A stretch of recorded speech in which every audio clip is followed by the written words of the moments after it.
ನಮಸ್ಕಾರ ಸ್ನೇಹಿತರೆ, HK TV Kannada ಚಾನೆಲ್ಗೆ ಪ್ರೀತಿಯ ಸ್ವಾಗತ.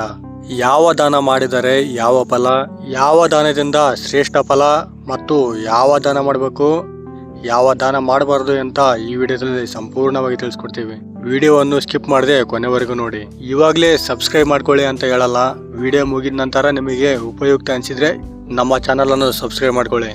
ಒಂದು ದಿನ ಕೈಲಾಸ ಪರ್ವತದಲ್ಲಿ ಶಿವ ಮತ್ತು ಪಾರ್ವತಿ ಅವರು ಭೂಲೋಕದ ಜನರ ಬಗ್ಗೆ ಮಾತನಾಡುವಾಗ ಪಾರ್ವತಿ ದೇವಿಯ ಮನಸ್ಸಲ್ಲಿ ಒಂದು ಸಂಶಯ ಬರುತ್ತೆ.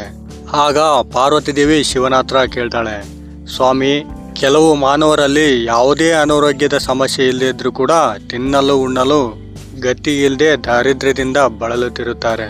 ಇನ್ನು ಕೆಲವರಿಗೆ ಎಲ್ಲಾ ಸಿರಿ ಸಂಪತ್ತುಗಳು ಪ್ರಾಪ್ತಿಯಾಗಿದ್ದರೂ ಕೂಡ ಅನಾರೋಗ್ಯದ ಸಮಸ್ಯೆಯಿಂದ ಬಳಲುತ್ತಿರುತ್ತಾರೆ. ಹಾಗೂ ಜ್ಞಾನಿಗಳು, ಪಂಡಿತರು ತುಂಬಾ ಬುದ್ಧಿವಂತರಾಗಿದ್ದರೂ ಕೂಡ ಹುಟ್ಟು ದರಿದ್ರರಾಗಿರ್ತಾರೆ. ವಿದ್ಯೆ, ಬುದ್ಧಿ, ಸಂಪತ್ತನ್ನು ಕರುಣಿಸುವ ಭಗವಂತನಿಗೆ ಯಾರಿಗೆ ಯಾವಾಗ ಏನು ಕೊಡಬೇಕೆಂದು ತಿಳುವಳಿಕೆ ಇಲ್ಲವೇ ಎಂದು ಸಾಕ್ಷಾತ್ ಮಹಾದೇವನಿಗೆ ಪ್ರಶ್ನೆ ಮಾಡ್ತಾಳೆ.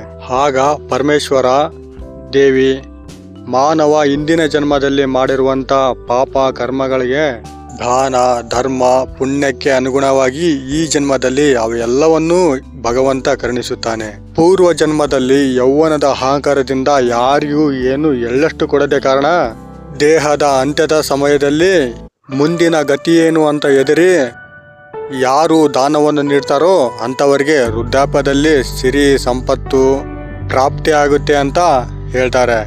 ಯಾವ ದಾನ ಮಾಡಿದರೆ ಯಾವ ಫಲ ಅಂತ ತಿಳಿಯೋಣ. ತುಪ್ಪವನ್ನು ದಾನ ಮಾಡುವುದರಿಂದ ದೇಹದ ಆರೋಗ್ಯ ವೃದ್ಧಿಯಾಗುತ್ತದೆ.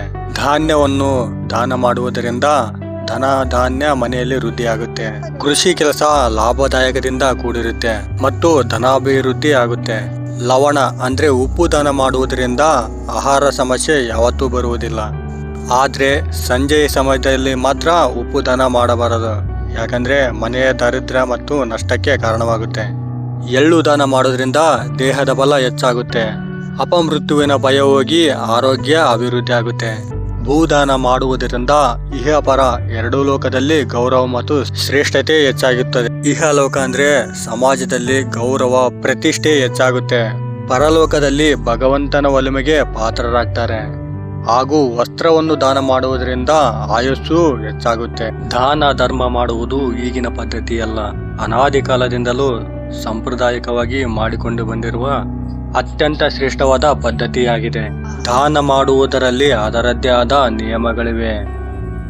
ಹಿಂದೂ ಧರ್ಮದಲ್ಲಿ ದಾನ ಮಾಡುವುದನ್ನು ಪುಣ್ಯದ ಕಾರ್ಯವೆಂದು ಪೂರ್ವಿಕರು ನಂಬಿಕೊಂಡು ಬಂದಿದ್ದಾರೆ. ಶ್ರೇಷ್ಠ ದಾನ ಅಂತ ಬಂದ್ರೆ ಶಾಸ್ತ್ರಗಳಲ್ಲಿ ಎಳ್ಳು, ಕುಶ, ನೀರು, ಅನ್ನದಾನವನ್ನು ಕೈಯಿಂದ ಮಾಡಬೇಕು.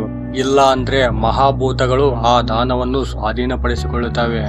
ಚಿನ್ನ, ಬೆಳ್ಳಿ, ಹಸು, ಭೂಮಿ, ಎಳ್ಳು, ತುಪ್ಪ, ಬಟ್ಟೆ, ಉಪ್ಪು ಇತ್ಯಾದಿಗಳು ಮಹಾದಾನದ ವರ್ಗದಲ್ಲಿ ಬರುತ್ತವೆ. ದಾನ ಮಾಡುವುದಂದ್ರೆ ಹಾಳಾದ ವಸ್ತುವನ್ನು ದಾನ ಮಾಡುವುದಲ್ಲ. ನೀವು ಕೊಡುವ ದಾನದಿಂದ ಅವರಿಗೆ ಉಪಯೋಗ ಆಗಬೇಕು. ಹಾಗೆ ಮಾಡಿದರೆ ಮಾತ್ರ ದಾನದ ಫಲ ಪ್ರಾಪ್ತಿಯಾಗುತ್ತೆ.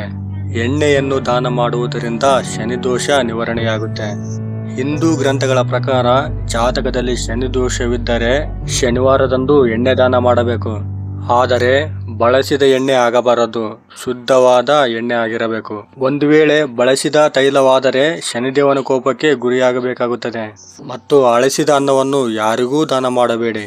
ಅಳಸಿದ ಆಹಾರವನ್ನು ದಾನ ಮಾಡಿದ್ರೆ ಅಶುಭ ಫಲ ಎಂದು ಪರಿಗಣಿಸಲಾಗಿದೆ. ಹಸು, ನಾಯಿ ಅಥವಾ ಇತರ ಯಾವುದೇ ಪ್ರಾಣಿಗಳಿಗೂ ಹಳೆಯ ಚಪಾತಿ ಅಥವಾ ರೊಟ್ಟಿಯನ್ನು ನೀಡಬಾರದು. ಹಾಗೆ ಮಾಡಿದರೆ ಕುಟುಂಬದ ಜನರು ಅನಾರೋಗ್ಯಕ್ಕೆ ಒಳಗಾಗ್ತಾರೆ. ಮತ್ತು ಹಿತ್ತಾಳೆ, ಬೆಳ್ಳಿ, ತಾಮ್ರ ಪಾತ್ರೆಗಳಂತಹ ಪವಿತ್ರ ಲೋಹವನ್ನು ದಾನ ಮಾಡುವುದು ಬಹಳ ಒಳ್ಳೆಯ ಶುಭ ಫಲವೆಂದು ಹೇಳಲಾಗುತ್ತೆ. ನೋಡಿದ್ರಲ್ಲ ಸ್ನೇಹಿತರೆ, ಯಾವ ದಾನ ಮಾಡಬೇಕು, ಯಾವ ದಾನ ಮಾಡಬಾರ್ದು ಮತ್ತು ಯಾವ ದಾನ ಮಾಡಿದರೆ ಯಾವ ಫಲ ಸಿಗುತ್ತೆ ಎಂಬ ಮಾಹಿತಿ ನಿಮಗೆ ಇಷ್ಟ ಆಗಿದೆ ಅಂತ ಅಂದ್ಕೊಂಡಿದ್ದೀವಿ. ಇಷ್ಟ ಆಗಿದ್ರೆ ದಯವಿಟ್ಟು ಈ ವಿಡಿಯೋಗೆ ಒಂದು ಲೈಕ್ ಕೊಡಿ. ಇನ್ನೂ ಹೆಚ್ಚಿನ ಮಾಹಿತಿಗಾಗಿ ನಮ್ಮ HK TV ಕನ್ನಡ ಚಾನಲನ್ನು ಸಬ್ಸ್ಕ್ರೈಬ್ ಮಾಡ್ಕೊಳ್ಳಿ. ಸಾಧ್ಯವಾದರೆ ಈ ವಿಡಿಯೋವನ್ನು ಶೇರ್ ಮಾಡಿ. ನೀವು ಶೇರ್ ಮಾಡುವುದರಿಂದ ಅವರಿಗೂ ಉಪಯೋಗ ಆಗ್ಬೋದು. ವಿಡಿಯೋ ನೋಡಿದ್ದಕ್ಕೆ ಧನ್ಯವಾದ.